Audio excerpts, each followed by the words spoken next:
Kat's overly MySpace looking pink with stars, or Tori's DX green, seconds before she drives herself through a table. One of the actual live action shots that these screens really could have done more of.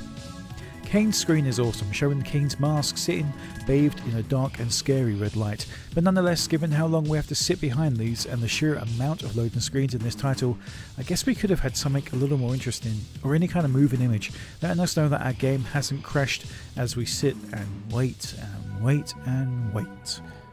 SmackDown 2's roster is absolutely peak wrestling. There isn't a single person here that's missing that I can think of, apart from one giant-sized big missing person, and Ken Shamrock, but whatever, even they make an appearance in Royal Rumble matches. Yes, The Big Show and Ken Shamrock were both in the beta build of SmackDown 2, but became removed after Ken Shamrock essentially left the WWF, and The Big Show was fat shamed for being fatty. Any Big Shows or Ken Shamrocks you may see in my footage just cope from me, modding them back in, or pretend they're creator wrestlers or something. In total, there is a brand new set of 30 wrestlers that all make their debut in this title, keeping in mind that SmackDown 1 had only 30 superstars altogether. Knowing that this title adds that amount, it's pretty crazy for Ukes to pull off. Now, when I say debuting, I primarily mean debuting in the Ukes SmackDown series, as one or two may have appeared in WrestleMania or Royal Rumble for the Dreamcast before this title.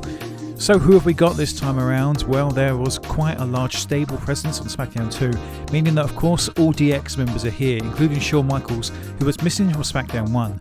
We have Team Extreme, including their debut 𝓕𝓐𝓲. We have the brand new inclusion of the Mean Street Posse, Joey Abs, Pete Gas and Rodney. We have all of Too Cool, Scotty the Grandmaster and Rikishi. We have the entire Radicals faction jumping over from WCW, Saturn Benoit, Eddie and Dean Malenko. Pat Patterson and Briscoe make their debut, appearing with Vince's Tron as his stooges. Crash Holly, S.A. Rios, Funaki and Taka make their debut for the hardcore or light heavyweight division. The Cat, Jacqueline Ivory, Stephanie McMahon, despite her recent appearance in SmackDown 1, and Trish Stratus all make their debut for the Divas. Viscera is here, along with Taz, who debuted at the Royal Rumble, and Kurt Angle, his opponent from said event, also debuts in this title. Now, the rights to Censor's dominance over the WWF at the time means that Bull Bacano and Stephen Richards are here, alongside with their stablemate and returning star, the Good Father. So, who's missing? I'd be stretching to find somebody who wasn't on that list, honestly, but there's Midian, Mosh and Chaz, Tiger Ali Singh, Moolah and May, and if we stretch our take on the roster to September, we could probably say William Regal as well, but that'd be kind of pushing it a little bit.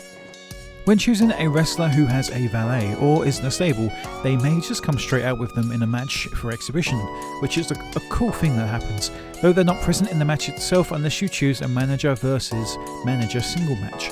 Now, entrances are fairly similar outside of that change, though there is definitely a huge improvement here.